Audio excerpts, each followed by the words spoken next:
sous certaines conditions, bien entendu. Il faut que la qualité de la réparation et surtout que la probabilité, la bonne réparation durable, la bonne réparation efficace et durable soit extrêmement élevée, plus de 95% d'absence d'IM résiduel attendu chez ces patients, avec un taux de mortalité inférieur à 1%, et bien sûr, dans le contexte des ce qu'on appelle les Américains les Heart Valve Center of Excellence. Donc c'est quasiment une marque de fabrique. C'est quelque chose que les Américains et certains centres chirurgicaux vont chercher comme un label de qualité. Si on est dans ce contexte-là, donc de cette forte probabilité de réparation, ce taux de mortalité extrêmement bas, dans le contexte de ces Heart Valve Center of Excellence, on peut aller au-delà des simples symptômes de la dysfonction VG. L'asymptomatique sans dysfonction VG, sans dilatation, peut être opérée dans ce contexte-là. Donc encore une fois, on pourrait s'arrêter ici.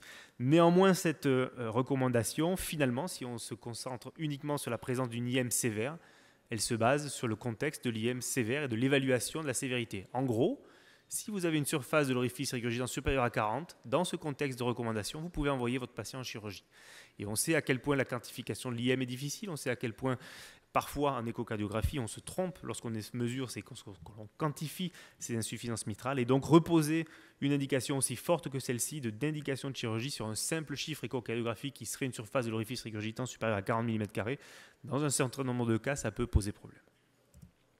Donc encore une fois, on pourrait en rester là, surtout que d'autres travaux nous ont montré, et ça c'est un papier publié dans le JAMA il n'y a pas si longtemps que ça, que lorsque l'on fait une chirurgie précoce versus un management médical plutôt classique, on a une amélioration de la survie avec la chirurgie précoce. Alors je passe sur les aspects méthodologiques de ce papier avec certaines lubies statistiques qui ont permis d'aboutir à ces résultats-là. Je passe aussi sur le fait que ce que l'on appelle early surgery, c'est peut-être finalement pas si précoce que ça. C'est peut-être tout simplement des indications qui sont claires et des patients qui devaient être opérés. Et puis de ce qu'on appelle medical management, c'est peut-être des patients qu'on a ratés et qu'on a laissé aller un petit peu loin. Donc il y a une autre possibilité, et je voulais juste revenir très rapidement sur cette notion de si l'on se base sur cette classe d'indication 2A en se disant on va opérer ces patients avec insuffisance mitrale sévère et uniquement basé sur ce critère-là, eh bien il faut bien se rappeler que l'échocardiographie dans un certain nombre de cas, et cette étude qui comparait l'IM et sa quantification par échocardiographie à une insuffisance mitrale quantifiée par résonance magnétique, on voit ici les discordances assez flagrantes avec une corrélation qui certes existe. Il y a bien une corrélation entre le volume régurgitant d'écho et le volume régurgitant quantifié par résonance magnétique. Il y a bien une relation, une corrélation entre les deux, mais la concordance est particulièrement mauvaise, où on voit bien qu'un certain nombre de patients peuvent avoir des IM sévères en IRM, mais qui sont tout à fait légères en écho, ou l'inverse. Et donc ça ne nous rassure pas nécessairement sur la qualité de l'imagerie pour prédire ces insuffisances mitrales, en tout cas pour les déterminer comme étant sévères ou non, et donc pour poser ces indications uniquement basées sur la sévérité de l'insuffisance mitrale. Donc il faut aller plus loin, il faut stratifier le risque de ces patients, surtout les asymptomatiques, avec d'autres outils, voir un petit peu les conséquences de façon beaucoup plus globale et non pas uniquement sur la simple sévérité de cette insuffisance mitrale. Et on a 3 questions fondamentales auxquelles il va falloir répondre, ou en tout cas tenter de répondre ensemble maintenant. Est-ce que le patient est réellement symptomatique ? Ou est-ce que le patient finalement est réellement asymptomatique? Et vous savez à quel point il est difficile d'évaluer les symptômes chez des patients un petit peu âgés qui ont des insuffisances mitrales sévères, avec ce caractère très très lent et insidieux de l'installation des symptômes, ou avec des patients qui ont tout à fait le loisir de s'adapter à ces symptômes et qui se disent tout à fait asymptomatiques lorsqu'on les questionne et lorsqu'on cherche un petit peu. Ils sont tout à fait asymptomatiques, mais si on les déplace un petit peu dans les escaliers, si on leur fait faire un effort ne serait-ce que léger, on voit bien qu'ils sont rapidement essoufflés. Donc il y a quand même une difficulté à clairement identifier le caractère asymptomatique de ces patients. L'autre question à laquelle il faut répondre, c'est est-ce que cette fonction est tout à fait normale? Est-ce que lorsqu'on a une fraction d'éjection supérieure à 60%, est-ce qu'on est convaincu que cette fonction ventriculaire gauche est réellement normale? Et d'une façon plus générale, est-ce que cette fraction d'éjection qui est le reflet, en tout cas que l'on utilise comme un reflet de la fonction systolique du VG, est un paramètre adapté? Dans le contexte de l'IM, on peut vraiment en reparler et parfois même en douter. Et dernière question, est-ce qu'il y a d'autres paramètres, d'autres biomarqueurs par exemple, ou d'autres paramètres reliés à l'insuffisance mitrale et à ses conséquences qui peuvent nous aider à stratifier le risque de ces patients et à identifier certains patients qui sont à beaucoup plus haut risque que d'autres, néanmoins l'absence de symptômes. Si on répond à la première question, on va rapidement s'orienter vers les tests à l'effort pour voir si on n'a pas des critères objectifs de symptômes ou non. Si on essaie de répondre à la deuxième question sur ce caractère préservé de la fonction, eh bien, il va falloir aller au-delà de cette fraction d'éjection, et les paramètres de déformation dont on a parlé ce matin sont d'une grande aide. Et si on s'intéresse à d'autres paramètres qui identifient bien les conséquences de l'insuffisance mitrale, on va parler de stress écho, on va parler des répercussions sur l'oreillette gauche, on va parler de biomarqueurs également. Très rapidement, est-ce que le patient est réellement asymptomatique? Les épreuves d'effort, et notamment les mesures des VO2 max, peuvent permettre, dans un certain nombre de cas, de répondre à cette question. Alors attention, ici, je ne vais pas passer beaucoup de temps parce qu'il y a très peu d'études finalement, alors que c'est un sujet relativement important. Il y a une très belle étude qui vient de la Mayo Clinic, qui avait été publiée par David Messika-Zetoun lorsqu'il était là-bas à l'époque, sur des patients tout à fait asymptomatiques, en tout cas qui étaient jugés comme étant asymptomatiques, et on s'aperçoit que chez environ 20% des cas, finalement ces patients ont malgré tout une capacité maximale à l'effort qui est réduite, définie comme inférieure à 84% de la VO2 max prédite pour l'âge et pour le sexe. Il y a des tables qui existent pour cela. Et dans un certain nombre de cas, tout ça a été relié à l'insuffisance mitrale. On voit ici deux exemples. En noir, vous avez un patient qui est tout à fait asymptomatique en effet, et à la fin de l'effort, sa VO2 max a dépassé les 84% de VO2 max prédite. Et puis on a d'autres patients qui peinent à atteindre ces 84%, qui auraient même une tendance à avoir un petit plateau à la fin de l'effort. Et ceux-là, clairement, ils sont beaucoup plus à risque d'être considérés comme symptomatiques. Et si on regarde leur pronostic, il est altéré à 2 et 3 ans de suivi. Si on pense que l'on peut ajouter à cela des biomarqueurs, notamment le BNP, dont on reparlera un petit peu, vous savez que le BNP est quand même très associé à la dysfonction diastolique, aux pressions de remplissage également, mais si l'on regarde la plupart des études sur le BNP, les marqueurs échocardiographiques qui sont corrélés au BNP, c'est souvent le E sur E', les marqueurs de dysfonction diastolique. Et qu'est-ce qui est driver, qu'est-ce qui est initiateur de symptômes et notamment de dyspnée? C'est bien entendu cette dysfonction diastolique. Donc avec des biomarqueurs et de la VO2 max, on a quand même des éléments assez sensibles pour nous dire attention, ce patient ici, il a des biomarqueurs élevés, il a un BNP élevé, il a une VO2 max qui n'arrive pas à dépasser les 84% de la prédite. Attention, ce patient n'est peut-être pas aussi asymptomatique qu'on voudrait bien le croire. Est-ce que la fonction est réellement préservée? Est-ce que 60% de fraction d'éjection, ça veut clairement dire, dans le contexte d'une insuffisance mitrale sévère, qu'on a une fonction systolique qui est préservée? Ici, un exemple tout à fait caricatural, j'en conviens, d'une insuffisance mitrale massive, mais qui vous rappelle bien que la fraction d'éjection du ventricule gauche, dans le contexte de l'insuffisance mitrale, c'est bien entendu la somme des deux fractions, la fraction réellement éjectée et la fraction de régurgitation. Et donc ici, dans le contexte d'une IM tout à fait sévère, 140 ml par battement de volume régurgitant, une fraction de régurgitation à 56%, et bien finalement la fraction d'éjection réelle, entre guillemets, celle qui permet au sang de partir dans la circulation systémique, elle n'est que de 24%. Bien entendu, si on fait une fraction d'éjection dans ce contexte ici, on a 80% de fraction d'éjection, une fraction d'éjection tout à fait normale, on ne s'inquiétera pas. Mais si on attend d'avoir moins de 60% de fraction d'éjection chez ces patients-là, le ventricule sera bien entendu extrêmement endommagé.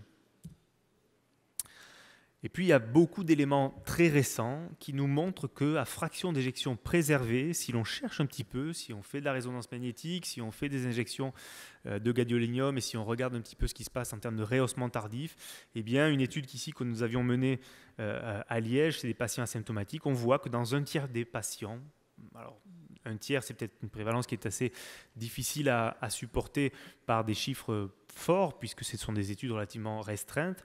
Mais chez ces patients asymptomatiques, dans un certain nombre de cas, on va trouver des zones de rehaussement tardif dans les niveaux ici extrêmement apicales, parfois un peu plus basal, parfois dans les piliers, c'est ce qui a été démontré par d'autres études. Et encore une fois, eh bien, qu'il y ait ou qu'il n'y ait pas de fibrose, on va retrouver une fraction d'éjection qui va être tout à fait similaire. Alors parfois, ces patients, malgré tout, ont des diamètres et des volumes ventriculaires gauche qui sont un petit peu plus développés que les patients qui n'ont pas de fibrose. Néanmoins, on est largement en dessous des critères et des indications de chirurgie. Donc même à l'absence de dysfonction ventriculaire gauche sévères, marquées, telles que nous les recommandent les guides de pratique, on peut avoir des zones de fibrose myocardique qui auront probablement du mal à régresser à la suite de la chirurgie, qui auront un impact sur la dysfonction ventriculaire gauche post-opératoire que vous pourrez retrouver.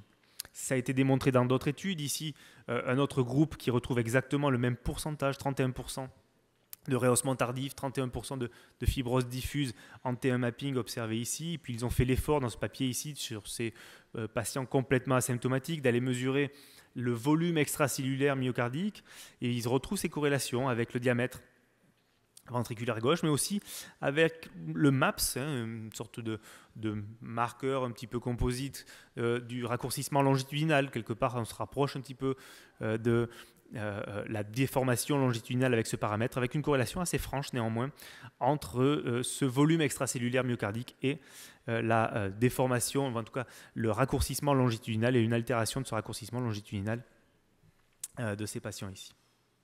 Donc s'il y a de la fibrose, il y a une altération de la fonction, c'est sous-clinique, la fraction d'éjection n'en parle pas, ne montre pas ce genre d'altération, mais il y a peut-être quelque chose au niveau myocardique, structurel, et probablement des répercussions également fonctionnelles, mais très légères, très sous-cliniques, qui peuvent exister. Et puis on peut relier et on peut faire la boucle avec ce papier de Basso qui nous a un petit peu alarmé il y a déjà un peu plus d'1 an, qui avait démontré qu'un certain nombre de patients avec prolapsus valvulaire mitral pouvaient avoir de la fibrose très localisée au niveau des segments inférobasaux et au niveau surtout des piliers du ventricule gauche avec ces zones de rehaussement tardif, encore une fois, chez des patients qui ont des arythmies ventriculaires complexes et des prolapses valvulaires où on voit chez ces patients très nettement un taux très supérieur de rehaussement tardif au gadolinium dans les piliers, dans la paroi inférobasale, et ce de façon tout à fait significativement différente que des patients qui ont des prolapses mais qui n'ont pas d'arythmie ventriculaire. Et ce qui est important aussi de noter, c'est que ces patients ici étaient, dans cette étude, à beaucoup plus haut risque de mort subite. Donc il y a peut-être un continuum et un lien qui est fait ici entre la présence de fibrose myocardique très localisée dans le pilier, dans la paroi inférobasale, le risque d'arythmie ventriculaire et le risque de mort subite qui est connu et documenté depuis de longue date dans le contexte du prolapse. Encore une fois, je vous ai mis ici la fraction d'éjection de cette population, 64%. Ici, vous avez le range, c'est-à-dire que la grande majorité, l'immense majorité des patients inclus dans cette population, de ces 30 patients, l'immense majorité avait des fractions d'éjection entre 60 et 65%, donc tout à fait préservé. Si l'on se réfère uniquement à ce chiffre de 60% de fraction d'éjection, ici, aucun patient n'avait une indication de chirurgie d'après ce cut-off, ce seuil ici, et pourtant, des arythmies ventriculaires complexes, notamment liées à cette présence de fibrose myocardique. Dernier papier sur l'IRM, je n'ai pas pu m'empêcher d'en parler parce qu'il est sorti il y a quelques semaines seulement, et c'était malgré tout très, très intéressant parce que ça corrobore encore une fois ce qu'on dit ici. Des patients avec prolapse, si on compare ces patients avec des patients contrôle, pour le sexe, etc., on voit très nettement qu'il y a un temps d'inversion myocardique au T1 mapping. Alors ce sont des choses un petit peu spécifiques et techniques que l'on observe et que l'on obtient avec la résonance. Mais en tout cas, ils ont un temps qui est diminué chez ces patients avec prolapse comparativement au contrôle. Et ça, c'est un signe également de fibrose diffuse assez marqué. Et si on essaie de dissocier ces patients avec prolapse de ceux qui ont un prolapse et des arythmies ventriculaires complexes de ceux qui n'en ont pas, encore une fois, on retrouve ici un paramètre qui vient parler. Donc en gros, il y a de la fibrose diffuse chez ces patients. Et je vous ai encore une fois rajouté la fraction d'éjection de cette population, de cette cohorte ici. C'est toujours des populations assez réduites, certainement très sélectionnées aussi. Il faut prendre tout ça avec beaucoup de précautions. Néanmoins, fraction d'éjection préservée dans l'immense majorité des cas. Donc encore une fois, la fraction d'éjection ne parle pas dans ces cas-là. Et pourtant, des zones de fibrose, des arythmies ventriculaires complexes et probablement des risques beaucoup plus élevés chez ces patients. Alors, on peut ne pas s'embêter à faire de la résonance magnétique, aller chercher la fibrose, le T1 mapping, le rehaussement tardif au gadolinium. On peut faire tout simplement du strain longitudinal, de la déformation longitudinale. On l'a démontré en 2012 déjà. C'était une étude bicentrique avec des patients inclus au Canada chez Philippe Barrault, chez qui j'étais bien avant d'arriver à Liège, et des patients liégeois aussi, mais des patients inclus par Erwan Donald. C'est pour vous dire le sérieux et la qualité de cette cohorte ici. Donc tout de même, on voit bien que s'il y a un strain longitudinal inférieur à 20% dans ce contexte ici, des patients asymptomatiques qui ont des IM sur prolapsus, qui ont tous des fractions d'éjection préservées supérieures à 60% et des IM modérés à sévères, eh bien lorsqu'il y a un strain longitudinal inférieur à 20%, on a un taux d'événements cardiovasculaires à 2 et 3 ans qui est très, très largement supérieur aux patients pour qui le strain longitudinal est préservé. Donc on a quand même des indices échocardiographiques qui peuvent aller au-delà de la fraction d'éjection seule. Alors vous pouvez me dire, bon, la résonance magnétique, c'est compliqué, ça prend du temps, c'est cher, c'est pas facile à faire au quotidien. Le strain longitudinal, c'est très joli, mais on n'en fait pas beaucoup. C'est aussi extrêmement géométrie et charge dépendant, hein, on l'a vu, alors beaucoup plus à droite qu'à gauche, mais à gauche aussi. Hein, il y a quand même un contexte de charge dépendance et de géométrie dépendance dans le strain longitudinal qui peut poser problème sur des ventricules d'insuffisance mitrale dilatés et parfois un petit peu sphériques. Le caractère géométrie dépendant du strain longitudinal doit être pris en considération. Eh bien, si vous voulez vous affranchir de tout ça et si vous ne voulez pas vous embêter à faire de la résonance ou du strain longitudinal, ça c'est un index que l'on a publié avec l'équipe de Christophe Tribouillois il n'y a pas très très longtemps. Relativement facile. Hein. Il faut des indices que vous avez au quotidien dans vos examens, dans vos rapports d'échocardiographie, c'est-à-dire le diamètre télésystolique du ventricule gauche, que vous indexez à la surface corporelle ou pas, et que vous divisez par l'ITV sous-aortique, tout simplement. En gros, c'est un marqueur composite échocardiographique de la dilatation d'une part et de l'éjection aussi, mais qui s'affranchit des mesures de fraction d'éjection et qui s'affranchit un petit peu de la mesure seule du diamètre qui dans bien des cas peut être problématique.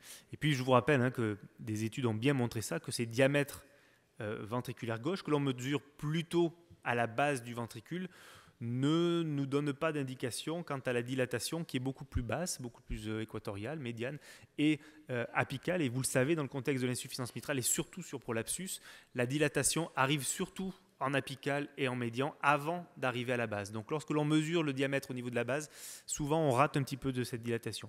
Donc ici cet indice est relativement facile, composite encore une fois de la dilatation et de l'altération de l'éjection, de la contractilité. Alors on aurait très bien pu prendre le volume d'éjection, mais c'était rentré dans cette équation en plus la mesure de la chambre de chasse. On sait à quel point parfois ça pose des problèmes aussi. Ici c'est un marqueur assez facile, hein. L'ITV sous-aortique, c'est quelque chose que vous faites au quotidien, qu'on fait tous au quotidien, qui est relativement reproductible.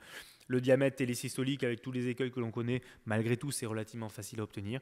Eh bien vous divisez l'un par l'autre. Si vous êtes inférieur à 1,13 ou inférieur à 2,35 si c'est non indexé, vous avez des patients qui sont à plus haut risque. On le voit ici avec ces courbes ici de survie, c'est de la survie post-opératoire. C'était une population de patients qui avaient tous des fractions d'éjection normales ou tous pas de dilatation avant la chirurgie. Et ils ont tous été réparés. Et on regarde un petit peu ce qui se passe. Et vous voyez ces courbes qui divergent assez précocement, à 3 et 6 ans, et puis un petit peu plus tard. Donc c'est des marqueurs assez fiables pour le très long terme. Mais on voit bien que ces ventricules étaient peut-être probablement moins bons. Et lorsque cet indice est supérieur à 1,13, vous voyez que le pronostic est altéré. Alors, est-ce qu'il y a d'autres marqueurs qui peuvent aller au-delà de cette simple fraction d'éjection, au-delà également de cette simple estimation du caractère symptomatique ou non du patient et qui peuvent nous apporter des éléments objectifs? Les répercussions de l'insuffisance mitrale, c'est bien entendu sur le ventricule gauche, mais c'est surtout sur l'oreillette gauche. Et on sait que la dilatation de l'oreillette gauche, c'est l'un des marqueurs les plus forts et un des déterminants les plus forts de la survenue de fibrillation auriculaire. Vous savez que bien entendu, dans l'histoire naturelle de l'insuffisance mitrale, la survenue de fibrillation auriculaire, c'est à peu près chez un patient sur 2 à 10 ans. Et parmi les principaux déterminants de la survenue de FA, vous avez l'âge avancé, le sexe, mais aussi, et bien entendu, cette dilatation de l'oreillette gauche, le diamètre ou le volume. Et puis, plusieurs études, quasiment à la même époque, il y a 3-4 ans maintenant, ont publié des résultats tout à fait convergents qui vont tous à peu près dans le même sens. Lorsque l'oreillette gauche est dilatée, que ce soit à travers la mesure de son volume ou encore parfois de son diamètre simplement, on a un pronostic qui est altéré. Ici, 2 cohortes tout à fait indépendantes, des patients pas inclus tout à fait exactement sur les mêmes critères, mais que ce soit chez des asymptomatiques ou chez des patients un petit peu plus tout venant, on a ce caractère extrêmement pronostique de la dilatation de l'oreillette gauche à travers la mesure de son diamètre ou plus simplement de son volume. Et on voit bien que lorsque l'on a un volume qui est supérieur à 40 millilitres par mètre carré, on a un pronostic intermédiaire. Supérieur à 60, le pronostic est tout à fait délétère. Et dans les guides de pratique, c'est une indication de classe 2A. Chez les asymptomatiques, à fraction d'éjection préservée, sans dilatation, s'il y a une probabilité, encore une fois, de réparation tout à fait probable et durable, avec un très faible risque chirurgical, mais que l'on retrouve cette dilatation de l'oreillette gauche comme marqueur de la sévérité, de la chronicité de l'IM, tout simplement, Et bien lorsque l'on retrouve une oreillette gauche qui est dilatée, supérieure à 60 ml par mètre carré, et malgré un rythme sinusal, bien entendu, eh bien c'est une indication de chirurgie. Il ne faut pas hésiter à envoyer ces patients en chirurgie. Autre paramètre, je ne vais pas m'éterniser sur l'écho d'effort parce qu'on va en reparler tout à l'heure, mais autre paramètre qui malgré tout peut être utile dans un certain nombre de cas, l'évaluation à l'effort de la présence ou non d'hypertension pulmonaire, en tout cas de l'élévation des pressions pulmonaires au cours de l'effort. C'est des travaux que nous avions fait avec l'équipe de Liège et que nous avions prolongé sur différents aspects pronostiques. On avait bien démontré que lorsque des patients asymptomatiques à fraction d'éjection préservée développent de l'hypertension pulmonaire, eh bien c'est un marqueur assez fort de survenue de symptômes au cours du suivi assez rapidement et assez précocement. On avait, si je me souviens bien, des courbes de survie, 40% seulement de patients qui, à 2 ans, n'étaient pas symptomatiques lorsqu'ils avaient développé de l'hypertension pulmonaire au cours d'un effort. Et ça, c'est une étude qui vient d'un groupe nord-américain, de la Cleveland Clinic, et qui a retrouvé exactement les mêmes travaux. C'est pour ça que je vous montre essentiellement ces graphes ici. Alors eux, ils ont fait l'effort de coupler ça avec la mesure de la dysfonction ventriculaire droite à travers le TAPS. Mais ce qui est intéressant, ce sont ces petits histogrammes à droite ici. Si vous essayez de prédire un petit peu le pronostic de ces patients, encore une fois, une cohorte d'environ 200 patients asymptomatiques, fraction d'éjection préservée, si vous utilisez simplement la clinique ou la fraction d'éjection, vous avez une prédiction des événements qui est relativement modeste. C'est ce que vous avez ici. Alors, c'est une mesure de chi carré, ça ne vous parle pas nécessairement et c'est normal. Mais si l'on compare par rapport aux autres, on est tout à fait dans des niveaux extrêmement modestes. Si l'on rajoute à cela la mesure de la fonction ventriculaire droite, et Erwan ce matin vous a bien montré à quel point ce marqueur était extrêmement prégnant, extrêmement fort, et quelle que soit la pathologie cardiovasculaire à laquelle on s'intéresse, la fonction ventriculaire droite parle systématiquement en termes de pronostic.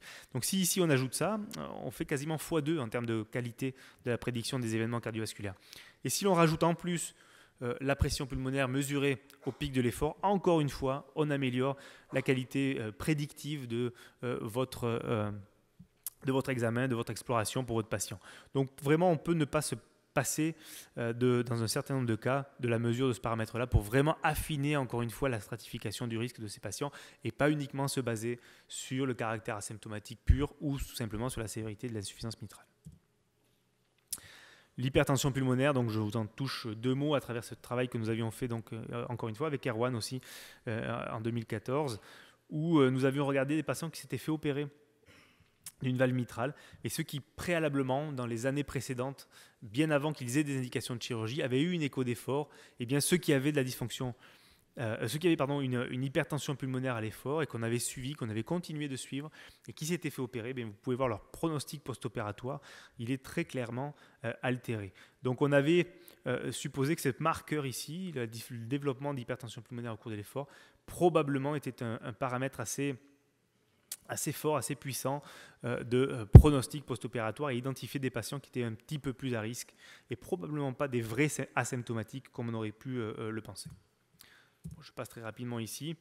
Et donc voici enfin une slide en guise de conclusion qui reprend la liste probablement non exhaustive mais néanmoins assez complète de l'ensemble des paramètres auxquels on peut s'intéresser lorsque l'on veut vraiment affiner la stratification du risque de ces patients asymptomatiques. On a des paramètres qui intéressent le ventricule gauche, des paramètres qui intéressent l'oreillette gauche, et puis des paramètres beaucoup plus orientés vers les pressions pulmonaires. Alors, la fraction d'éjection, c'est incontournable, vous le savez, c'est une classe 1. Le diamètre télésystolique, c'est incontournable également. Il vous faut systématiquement rapporter ces paramètres ici. Ce sont des classes 1 d'indication, quels que soient les guides de pratique, américains ou européens.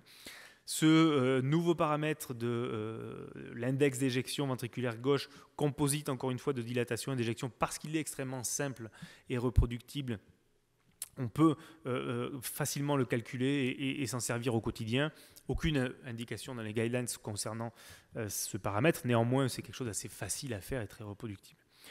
Le BNP, j'en ai très peu parlé, mais il y a quand même beaucoup d'études qui vont dans le même sens et qui montrent bien qu'un BNP au repos qui est supérieur à 100 picogrammes par millilitre, probablement, c'est un cutoff qui doit être encore une fois peut-être un peu plus validé, un peu plus appuyé par des évidences un peu plus robustes. Néanmoins, quand on a un BNP supérieur à 100 picogrammes par millilitre, on peut vraiment se poser la question du caractère asymptomatique du patient et des conséquences réelles de l'insuffisance mitrale. Là aussi, ce n'est pas repris par les guidelines. Le BNP, ça peut se mesurer aussi à l'effort. Et une augmentation du BNP à l'effort, on l'avait démontré, c'est un signe assez clair qu'il se passe quelque chose en termes de dysfonction ventriculaire gauche et probablement de répercussions sur la fonction diastolique aussi. Le strain longitudinal, il se mesure au repos. Lorsqu'il est inférieur à 20%, c'est un signe assez clair de dysfonction sous-clinique. On n'a pas de preuve d'association avec la présence de fibrose par résonance magnétique, mais ça serait quand même des travaux extrêmement intéressants et jolis à faire.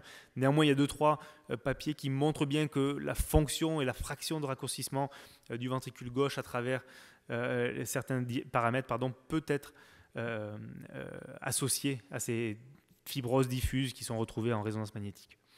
Autre paramètre, la réserve contractile dans l'insuffisance mitrale, évaluée par 2D strain, par déformation et par strain longitudinal. Ça se fait également.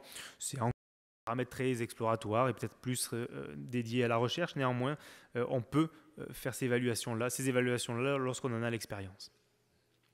Si l'on s'intéresse maintenant aux paramètres de l'oreillette gauche, la présence d'une fibrillation auriculaire, on ne se pose même pas la question. C'est une classe 2A d'indication de chirurgie, un patient asymptomatique qui a une IM sévère et qui a des répercussions de type fibrillation auriculaire. Il faut l'opérer. C'est une classe 2A. Les dimensions de l'oreillette gauche, à travers la mesure de son volume, supérieur à 60 ml par mètre carré, c'est également une indication de classe 2B. La recommandation est peut-être un petit peu moins forte dans les guides de pratique ESC. Ça n'a pas été repris par les guides de pratique ACC et AHA. Néanmoins, on peut se poser réellement la question de l'intervention chez ces patients. Enfin, les pressions pulmonaires, lorsqu'elles sont évaluées au repos, c'est une classe 2A dans les guides de pratique américains et européens. À l'effort, c'est simplement présent dans les guides de pratique européens comme étant une classe 2B. Je remets une dernière couche sur le congrès EuroEcho auquel vous pourrez venir assister à Leipzig en Allemagne en décembre. Bien entendu, n'hésitez pas à venir avec 2 thèmes principaux cette année, l'imagerie dans le contexte des arythmies et puis la valve aortique et ses maladies. Et je vous remercie pour votre attention.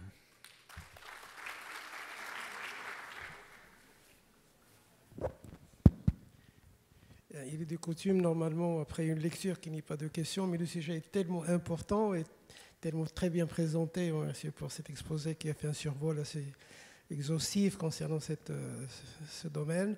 On va quand même ouvrir le débat pour 2 ou 3 questions si on a dans la salle. Donc, quand il s'agit d'une IM qui est sévère, symptomatique, le problème ne se pose plus. Le gros problème, c'est le timing opératoire. Quand vous êtes devant une insuffisance mitrale qui est sévère et un patient apparemment donc asymptomatique, et c'est là tout le problème qui se pose, qu'après vous attendez, bien entendu, pour vous allez perdre votre fonction ventriculaire gauche. Parmi beaucoup de ces critères, il y en a beaucoup qui ne figurent pas encore dans les recommandations.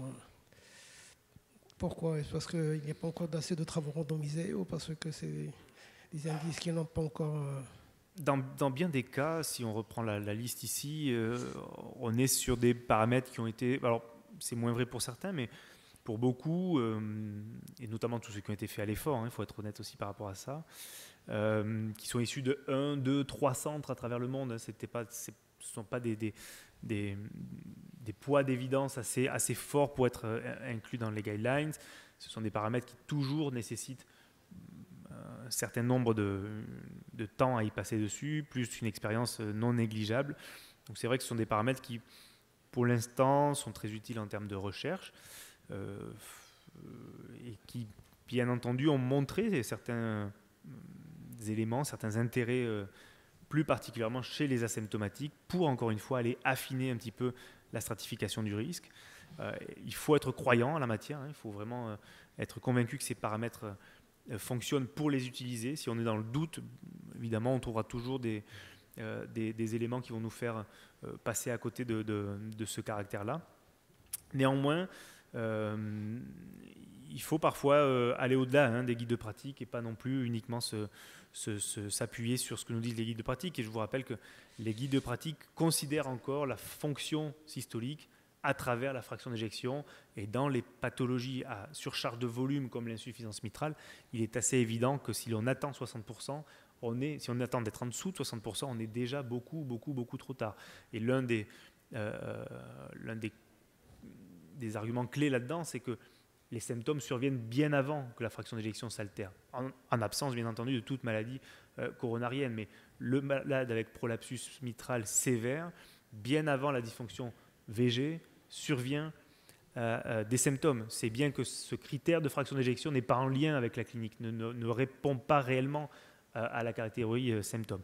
Il y a un paramètre, moi, pour lequel je suis assez chagriné à chaque fois que je ne le vois pas apparaître dans les guidelines, c'est le BNP, parce que si l'on fait le catalogue de l'ensemble des études qui ont été publiées, et pour le coup, il y a beaucoup de centres qui se sont intéressés au BNP, il y a un corpus d'évidence assez fort montrant que tout de même ce BNP, lorsqu'il est élevé, ça parle. C'est un signe de quelque chose. Et notamment, il y a une étude dans le JACC où un groupe argentin avait fait l'effort de faire une cohorte de dérivation, de valider dans une autre cohorte ce seuil de 100 picogrammes par millilitre, donc d'un point de vue méthodologique extrêmement robuste. Et ce papier-là avait était passé malgré tout dans le JACC, mais on ne le revoit jamais sortir dans les guides de pratique. Je trouve que dans bien des cas, on se permet de changer les guides de pratique avec beaucoup moins d'évidence que ce qui a été démontré dans le contexte du BNP. L'oreillette gauche aussi me paraît un élément quand même important. Et même les arythmies complètes paroxystiques, on ne fait pas attention. Parce que si on entend le passage à la fibrillation atriale, c'est aussi un gros problème. Mais je crois qu'en fin de compte, il faut rester clinique, en quelque sorte. Parce que de toutes les façons, nous avons un malade, savoir d'abord si la placie est faisable. C'est une équipe donc, qui est entraînée pour le faire. Parce que si on va se lancer, on se retrouve avec une prothèse, c'est un gros problème. Et puis, bien entendu, s'il y a des facteurs de comorbidité, et puis s'il y a bien sûr un certain nombre d'âges que le malade va vivre, parce que s'il est très âgé, bien entendu, là aussi, il faut être très sage pour ne pas procéder à une chirurgie, même s'il est asymptomatique. Donc le sens clinique me paraît très important. Bien sûr, c'est extrêmement important. Il faut une approche extrêmement clinique, parfois même instinctive de ces patients. Il ne faut surtout pas hésiter à avoir une approche extrêmement globale, voir tous ces paramètres et ne pas croire à un seul de ces paramètres. Tout ça, c'est essentiellement de l'échocardiographie. En échocardiographie, il n'y a pas de paramètre clé qui va répondre à tout et tout le temps, à toutes les situations et systématiquement. Donc, il ne faut pas non plus rentrer là. Un point extrêmement important que vous avez souligné, c'est le caractère réparable ou non de la valve, parce que le débat n'est plus le même. On ne va pas envoyer un patient en chirurgie s'il est asymptomatique, fraction d'éjection préservée, etc., si on a un risque très élevé de se retrouver avec une prothèse mécanique.